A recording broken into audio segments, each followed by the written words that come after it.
So, talking about naturalism. So, would you guys, and I know we haven't necessarily looked at painting as it relates to naturalism. We've been mainly focusing on sculpture and how that relates to naturalism. But let's use our brains and think about how you might make something naturalistic in on a two-dimensional surface. So, would you say that this mosaic that you can see in front of you, is this a good example of naturalism? Does it feel like it's based on observation? And if so, which parts? And if not, what parts feel less naturalistic? And you can either type your answers or speak out loud, or if the silence is too awkward for too long, I'll just start talking. So, what do you guys think? Is this a good example of naturalism? So, let me ask you one question, maybe get you started is, would you say these figures feel like they're standing firmly on the ground, or do you feel like they're floating? I'll give you some time.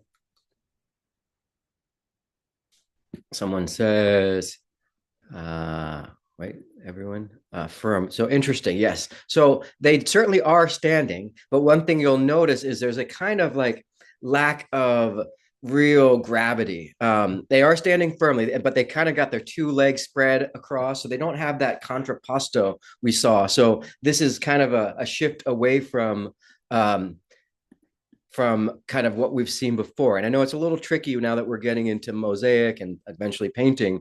So I just want you to think about what things to look for when it comes to thinking about pictures and paintings. And for those just joining us, don't worry, I'll reiterate, thank you for joining in, Lester and Carson. Sorry, I'm a little late today. Got stuck in traffic. So I'm just asking the question to people if how to think about naturalism in terms of painting and mosaic on a two-dimensional surface. And some people kind of have chimed in and said it looks like they're standing pretty firmly. But one thing I want you to think about is sort of how people stand normally. Usually we stand very relaxed with our weight shifted. So in one sense, we're going back to that kind of leg spread, kind of Superman stance where you're sort of posing, right? So there's that. You might think about that. Also, do the figures look like they are accurately proportioned in this picture?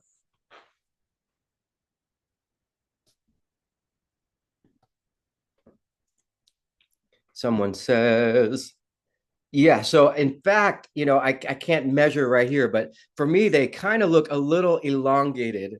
They're probably accurate in terms of the human eye, right? We might necessarily see anything that looks too exaggerated, but the kind of subtleties matter. And so just one thing that I want you to keep your eye out for today as we look at these pictures is when Christianity becomes the official religion of Rome, when it converts basically under Constantine in 300, they have to kind of come up with a new style that's fitting for Christianity. So, one thing you might note if you watch the video I sent out about Constantine's Arch is it's a real interesting display of the old style of more naturalistic to a more kind of spiritual, cartoony or stylized. And this certainly is kind of the beginning of that shift towards something which is a little more stylized. So on one hand, mosaic is already low resolution. So mosaic is kind of like 72 dots per inch kind of pixelation versus like what 300 dots per inch is usually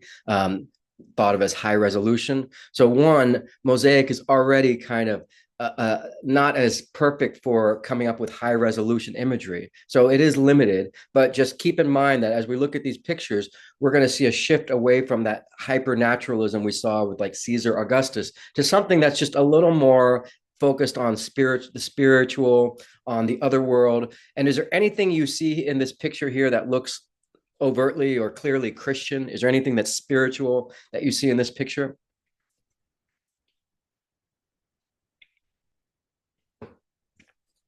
And someone says, yeah, the halo. And so that's a really important observation because now we're talking about, well, on one hand, you could say, well, we've seen the idea of a leader, a ruler blending the divine, wanting to be half divine, half human, right? So we saw that with Alexander the Great, with Caesar Augustus, with Cleopatra.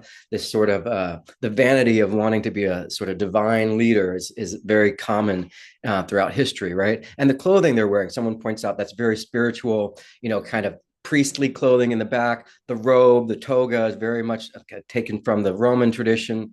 And that halo specifically really indicates that he's a spiritual leader. So we've got a worldly leader with a halo that indicates there's a spiritual idea. But remember, now that we're looking at Christianity, these leaders are not at all kind of like, or he doesn't see himself as a divine person so much as maybe a worldly leader who being Christian has kind of access to maybe a more divine, like an intermediary, if you will. But remember, sort of Christianity tries to get rid of all the pagan ideas of maybe like the Hercules, where it's the son of man and God. Of course, Jesus is the son of man and God. But if Justinian goes around saying he's also the son of man and God, that would probably violate the sort of Christian premise of wanting to not be like those pagan precursors. So remember that throughout the early period of Christian art, there's a real emphasis on forgetting the past, right? On moving on from what came before. So there's a lot of that in the next kind of few weeks of what we're looking at. And we'll switch from sculpture to more mosaic and painting. And I think even that switch is part of that effort to distinguish Christian art from whatever came before it. So just remember that for many centuries, Christianity will look very, very lowly down on paganism. It will do everything it can to kind of remove any pagan influence from Christian art as it goes on converting different parts of the world, Egypt, Ireland, everyone who converts to Christianity, the Vikings, they'll get rid of their pagan imagery and pagan everything else and adopt everything Christian, right? So Justinian is sort of leading the way with a kind of new kind of Christianity. And it's so new that it's still discovering its kind of style. And I think this mosaic fits into that. So let's see how this relates to architecture. And don't worry if any of these points are confusing, we'll delve into them more deeply as we move forward. And we'll see her in a moment again, too. This is Theodora, his wife, Justinian's wife. So I think we saw, we'll be talking about color and composition as it relates to mosaics in the coming weeks. And I'll get back to color in class just when we have everyone together. So if anyone's listening to this recording, don't worry. We'll get back to this subject in class, but just keep your eye out for color and maybe just start thinking in the back of your head how color relates to religion, because you'll see that often in religion, there's a lot of blue and yellow.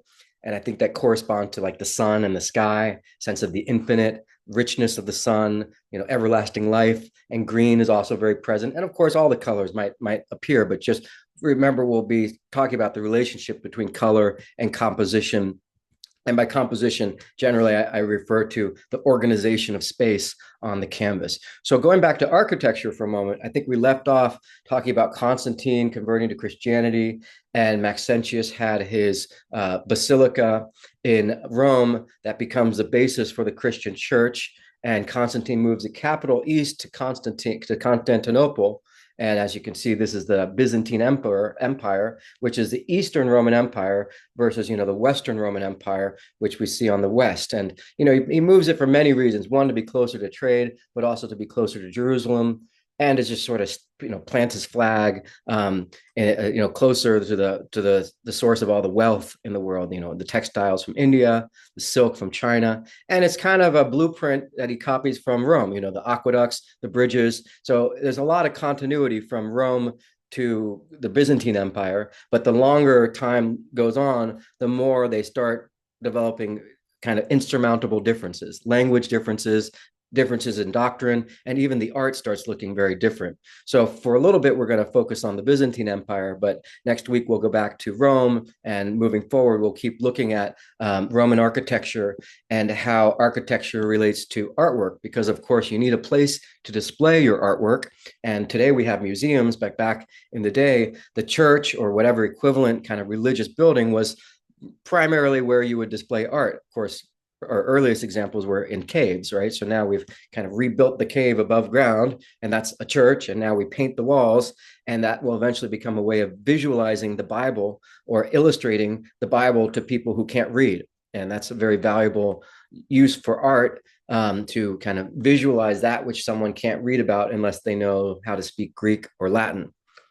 So this shift away from naturalism is really important. We saw a little bit of it with sculpture, between the far left here and the far right, with the eyes being exaggerated And it's still, I think, firmly in naturalism, but starting to shift away towards something else. And to really help complement what I'm saying, remember to watch the video about Constantine's arch, because that goes into all the different details on the arch and how they show the shift away from naturalism towards a more stylized. Now, remember in the video, they mentioned that early scholars from like 100 years ago thought that the shift away from naturalism meant a decline in the quality of Roman art, but in fact, it corresponds to a shift towards a different style. And so the quality didn't necessarily decline so much as a desire to appear different, distinguish Christian art from what came before. And here you can see the size of Constantine's sculpture there with the lady on the right. So this is a pretty big deal because the entire Roman Empire eventually converts to Christianity. And it's an interesting question, strategically why you might do that. And, what does that mean for the Roman Empire? Does that bring everyone together in spite of their differences? And I think that's certainly a big part of the value of having one religion. And that's something we'll keep talking about. So just make sure you watch the video about Constantine's arch, because it's an important kind of bridge from the older style, the pagan style, to the kind of more Christian style. And remember, the basilica, this courthouse, formed the basis of the Christian church, at least one important element. A courthouse is a very, very fitting place to so a fitting blueprint to use for religion, because of course a church is also a courthouse, right? You're getting judged by God versus judged by a worldly judge. So they take this part, the courthouse, which you can see here, which was built by Maxentius, and they combine that with the dome, right? The Pantheon, which we saw last week. And the third part, of course, is Constantine's arch. And, you don't need to be religious for this class, but it's important to have a kind of basic understanding of the kind of building blocks of Christianity, just because it really sets the stage for so much more. Things like separation of church and state, the kind of competition between Islam and Christianity, we'll see, has a lot of cross-pollination. And just generally, we really have this kind of blueprint, this Christian kind of architecture or the idea of visualizing stories is just as the backbone of Western civilization, and probably even more so as we globalize and the world sort of adopts the kind of idea of selling things with visuals and making images of people really important, because certainly there's places in the world where it's kind of taboo to show faces and to show people. So that's an interesting subject we'll talk about when we get to Islam. But if you see a church, particularly Catholic churches, because remember the Christian church is Catholic all the way up until 1500-ish, when the Protestant Reformation starts challenging it. So really Catholicism is the dominant kind of form of Christianity for about 1,000 years. And most Catholic churches resemble a combination of these three elements. So usually there's a dome, which is a metaphor for heaven. Then you have the courthouse in the back, which is the altar where the priest and sermon stands, and where you hear the sermon or mass. And then the doorway to most churches is a three-part door, which is really meant to indicate that you are basically symbolically in Rome or the equivalent. So they've kind of combined these three elements because they're loaded with baggage. So literally, when you walk into a Catholic church, you're kind of walking through Constantine's arch, and then you enter the Pantheon, and in the far back is Maxentius's Basilica. So you combine all three, and you have something new. And yet the component parts are all they have their origins back, centuries before. Of course, we've seen this with the Christian angel. So it's not the first time we've seen kind of new elements getting transformed into something new. So the culmination of these three elements being combined, you see here on the right, and this is the Hagia Sophia, that's Greek for Saint Sophia. And it was built by this guy, Justinian. And I think you can appreciate the mosaic now that we see it a little up close. It's much more like low resolution painting. And in fact, well, let me ask you guys, so what's the difference between mosaic and painting? Like does mosaic, well, maybe I'll just explain it because it's a little tricky question. So if you grind up those little tiles, those little pieces of gold, if you grind up the pink, now you have paint. Basically, paint is pigment, right? But it's fine particles of minerals that are combined with some kind of medium, and then you can slather it onto a canvas.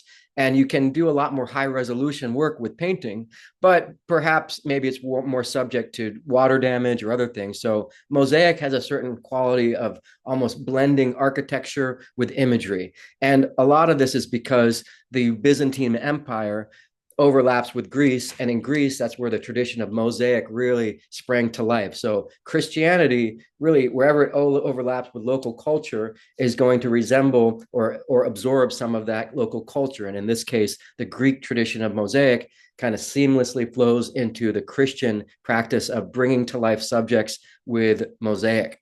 And in this case, Justinian is sort of showing his, at least Christianity with the halo, and he builds this church on the right, the Hagia Sophia, which still stands because even though Islam conquered Constantinople in 1453, renaming it Istanbul, the only thing they added were these minarets, which is where you call to prayer in Islam. So I think they realize this building is just too spectacular to destroy, and it really is spectacular. It's huge. But what do you notice about anything you notice about the design of the building? Would you say that it spreads out or kind of is very vertical or very horizontal? I guess the minarets could be seen as horizontal, very vertical. Let's call that okay. Someone says, yeah, very wide. Good. And I think the reason for that is kind of what we went over in class. Remember the arch exercise? We saw that in order to have arches, you need to redistribute gravity towards something, a heavy sort of an anchor that receives that redistributed weight. So as a result, this building very much is designed to just keep that dome from falling, and to keep that weight supported, you need all of this external, you might say, anchors to kind of keep it up, all these heavy sort of stone walls to keep the dome from collapsing. So as a result, in order to have this dome and have that sort of celebrated interior, which you can see here, you really need to fortify the building with lots of fortifications. And as a result, even though the dome might have some moments of sunlight pouring into the top or pouring through the windows, you really don't get very much sunlight at all entering the adjacent surrounding areas. Apart from the middle dome, everything is just sort of a heavy, thick wall. And as a result, you only have tiny little windows that can, open up those walls, because anything bigger will mean those stone weights are that much lighter and they won't support the dome. So there's a kind of paradox or dilemma facing architects, or even facing the religion, with this architecture, which is they want to bring God's light into the church because you're literally bringing God from heaven down to earth in the form of light, but you only have one room to do so, and everywhere else is really dark. And so the problem in the Middle Ages is, how do you come up with some kind of architecture that allows more light into the building, both so you can see, but also so you can illuminate pictures that are on the wall? So one solution for that problem is to make every surface really brightly colored and very reflective. So one reason why you see mosaic is to capture and reflect as much light as possible given the low light conditions. So as we move forward into the coming weeks, and we'll probably get back to this subject after next week, which is architecture and the Romanesque. And that just basically, again, means the culmination of these three building blocks and the building style that combination represents. And that is the Romanesque, which you see here. And so it's really characterized by rounded arches, domes, but really heavy walls that support all those arches and all that redistributed weight. So again, the problem is, how do you open up so that there's more light going into the building apart from just the dome? And you can see how powerful it is to have light in the building. And you notice that's probably why they have so much surface area covered in gold on the left, because that really reflects as much light as possible and enhances the whole sort of spiritual experience.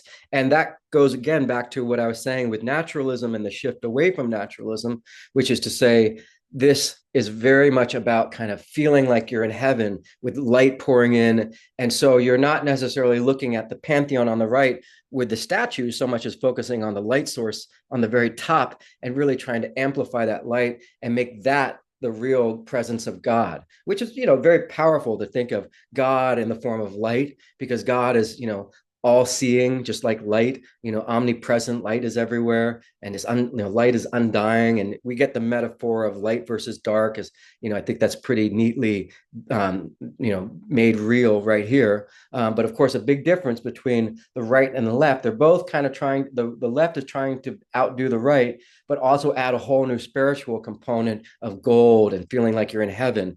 And of course, when we get close to the mosaics, we might think, well, what role do they play? So eventually we'll talk about the Gothic style, and that will be one of the resolutions or the way of solving the problem of bringing light into the building, especially when you think about God's light illuminating the stained glass, which is a really powerful metaphor, or at least the idea of God's light illuminating the stories in stained glass is a really, impressive thing to see and to think about. And we'll be talking about the evolution of Jesus, the imagery of Jesus next week.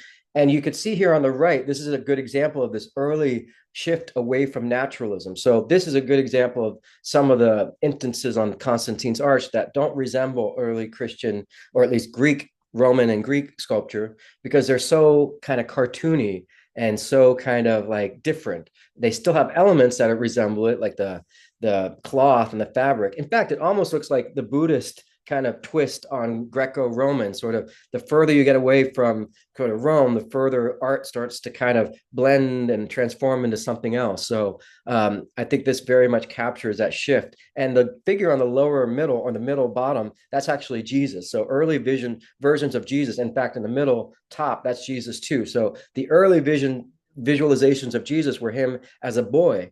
And only later do you get the sort of medieval bearded suffering Jesus on the crucifix. So there's very much an effort to kind of figure out what Jesus looks like. And, you kind of have to lean on your architectural or sculptural tradition, but also reinvent it so it doesn't resemble the pagan religions that came before.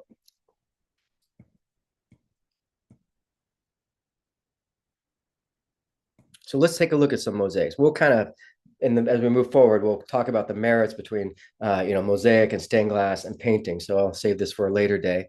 But let's go back to looking at the architecture and some mosaic. So here it is. This is a great picture that shows how spread out the Hagia Sophia is. And here, I guess you don't see the minarets. So that's probably how it looked. This must be someone's sort of imagining of what it looks like before Islam conquered it.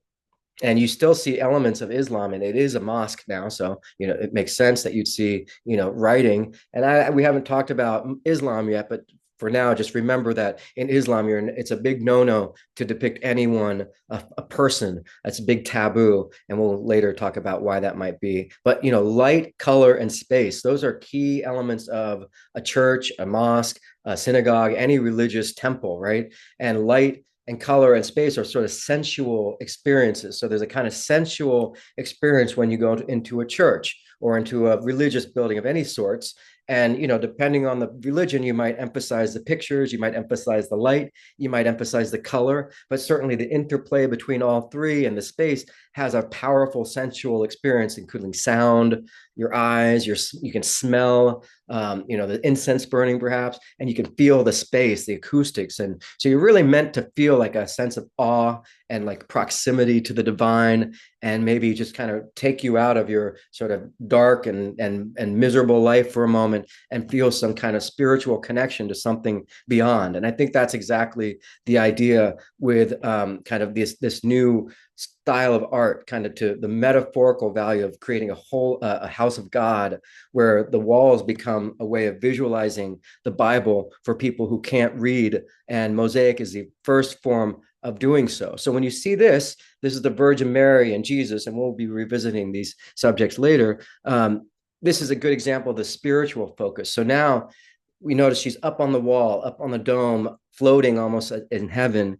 And the figures are now very cartoony looking. And again, that one part of that has to do with mosaic, but I think it also has to do with this emphasis on not being super realistic so much as them being kind of spiritual beings that are kind of elongated, warped by the architecture, and floating in this sort of glorious golden ether. And the way colors sort of radiate is a big part of that sensual experience. It's hard to capture it with a picture, but imagine being there in person, seeing torchlight light up the Virgin Mary, and you might feel the sense of like a spiritual power, and maybe the flickering is almost like you're watching a television or movie. You can even feel the shifting light on the individual squares.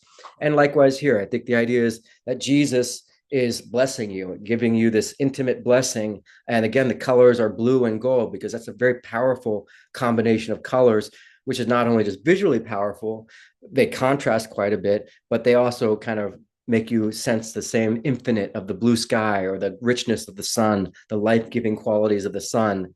And it's a very intimate moment between Jesus. He's looking right at you. And as we move forward, I'll be going more into kind of the things to look for when it comes to composition and organizing a picture. Now, this is kind of taken from the wall, so we're sort of cropping a mosaic that's really meant to be in the architecture. So it's not really a canvas or a painting, but you got to crop it just so you can see it. So remember, this is the last hurrah of the Roman Empire. On the left, you can see the Roman Empire had split into two.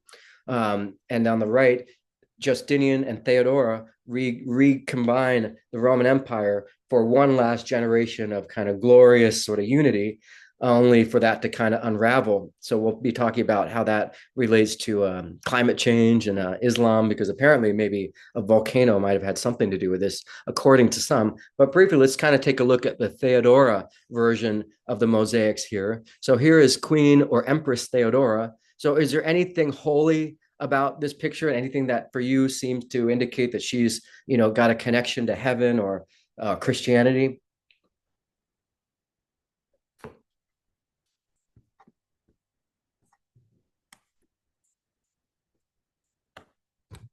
I think it's probably the same as the last one, that halo, which might be kind of lost in the architecture. Yeah, the halo. So, by the way, this mosaic is facing the other one, Justinian and Theodora facing each other. So it's a very kind of wonderful testament to their love and their relationship.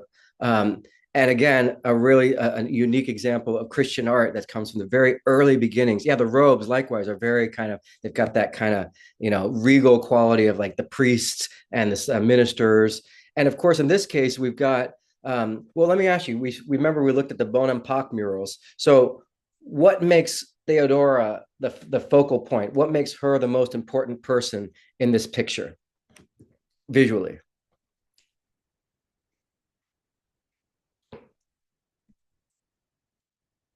What makes her, yeah, she's taller. So one, she stands up taller than everyone. The bowl thing, absolutely. That, I think they're performing some kind of a baptism or water ceremony. I can't tell you exactly what, but yeah, she's holding the divine object. What else makes her, yeah, jeweled clothing? She's got more jewelry, and really neat to kind of use glass as a way to indicate jewelry. And yeah, she's got the hat, the halo, the crown, bright clothing. And she definitely has, I think, more purple outfit, and purple is a very wealthy kind of rare color. So she's definitely, anyone back then would recognize this as, oh, she's very wealthy. So what's interesting for me is, yes, it's clear that she's visually the most important.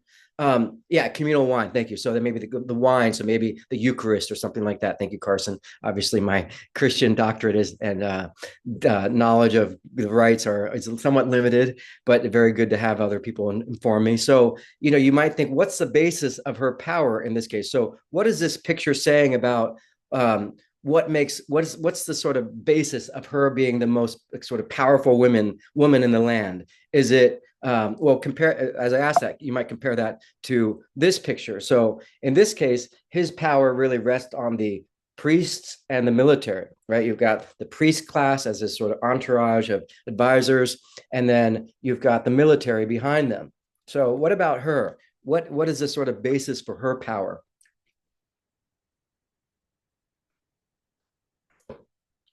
At least in terms of how they visualize it. A little trickier, right? Than maybe again, here's Justinian. Remember, he still has the beardless Alexander the Great face. That's still in fashion. Let's see, anyone say. So one thing maybe could be, so one thing I would say is look at those rich textiles. Remember, a big part of wanting to, cross the Asian continent to reach India and China is to have access to silk and have access to textiles. So what's going on here is we've got an empire that's now right in the heart of the world. dog's making some noise.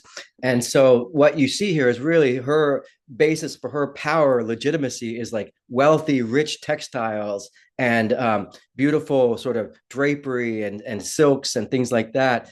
So really kind of interesting to compare the sort of the masculine and the feminine, sort of yin and the yang here. He's all about, yeah, purple dye, right? Having access to really wealthy materials. And so you kind and it's softer and there's water too. So it's much more kind of a nourishing sense of power versus this one, which is much more about kind of like the army and the priests. It's very kind of, more worldly, if you will. So I don't want to go too far into mosaics because I want to go revisit this in class this week. But just remember that Christianity is using mosaic because, at least because we've shifted now from the Roman Empire to the Byzantine Empire, which is basically overlaps with Greece. And Greece has a long tradition of mosaic. So it's kind of fitting that they adopt mosaic as a new form of artwork for the religion. And they kind of get rid of sculpture for a while. You won't really see a lot of Christian sculpture until like the 1400s and 1500s. And that's because Christianity will go through this whole period of trying to distinguish itself from paganism, only to reach another period 1,000 years later when it's suddenly acceptable to embrace those pagan roots again. So we'll be returning to that, and it's kind of a big long journey we're going to be taking, and we're going to be looking at how architecture transforms for this new religion and sort of works out a kind of, you might call it like a spiritual arms race between mosaic, stained glass, and painting. Briefly, just let me ask you guys, because I'll ask this question to the class. What can you do with painting, which is on the far right, that you can't do with mosaic or stained glass? What's the merit of painting when you see these three pictures compared to the other two styles? The left, of course, is mosaic, the middle is stained glass, and the right is painting. So when someone says, mix and blend colors. So good. So instead of leaving colors sort of as these big swaths of blue and red without too much blending of tertiary, secondary colors, you can mix and blend them. But good. What a lot more you can depict besides the subject. So yeah, perhaps you can develop the background and do other things. Details, that's another great, more details. So you notice it's like higher resolution than mosaic, and certainly then stained glass, which is like a big jigsaw puzzle. And with that higher resolution, what else do you notice about, because remember, you might not have noticed this, we're looking at the same subject here. This is the Virgin Mary with Jesus, Virgin Mary with Jesus, Virgin Mary with Jesus. And we're going to see a lot of the Virgin Mary, which is cool because she's a really interesting part of Christianity that kind of gets overlooked. So what else do you notice about the painting and the Virgin Mary there about that you can do with painting? Anything else? You guys are kind of already getting there. There's one more thing to think about or to notice. So smoother, yeah, more expressive. Goes are great. So smoother and more expressive. Good. So you notice on the far left, she's just sort of like the mosaic. She's just sort of like, she's there. It's like TV lighting. It's all even, and she's just looking at you. There's not much emotion. The middle one, I can't even tell because I just get lost with the jigsaw puzzle quality of stained glass. And on the right, you notice the Virgin Mary now suddenly has an expressive face. She's contorting her face with emotion. And where do you see emotion on her face?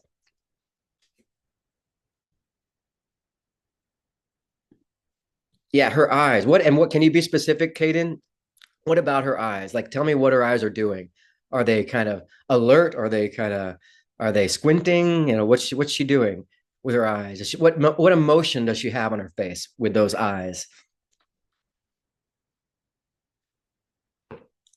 Yeah, sad, right? I think that, and the wrinkled brow, and maybe the droopy kind of eyelids, and maybe the puckered lip, or maybe the pursed lip.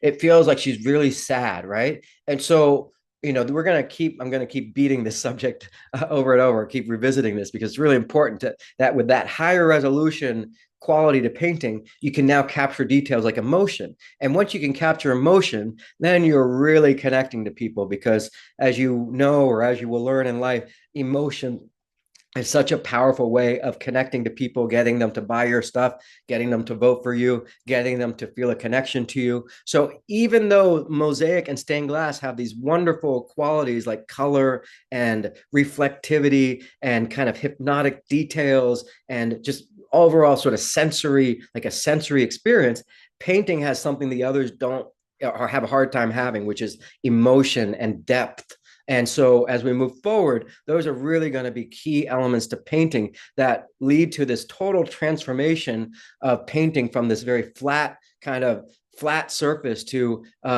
adding layers and then depth and then movement and bring things to life in almost photographic way. And that very much kind of paves the way for people wanting to have a better, more, accurate way of telling stories with pictures. And of course that leads to photography. So, it's very important to remember that even though you might not be Christian, but it's really interesting, this idea that this one religion really went all in on painting and artwork as a way to visualize the sacred book, and that very much leads to this sort of modern obsession with imagery and storytelling with imagery. And I think you could argue that it leads directly to painting. I mean, to movies and even TikTok and everything today, because we have this real interest in visualizing stories and this sort of allure of the sensual experience of visualizing stories and connecting to them on an emotional level. So that's a good place to end. We're going to revisit the subject. Just remember to watch the video about Constantine's Arch, because it will help kind of deepen some of the stuff we've been talking about today, that bridge from naturalism to the more cartoony style of Christianity.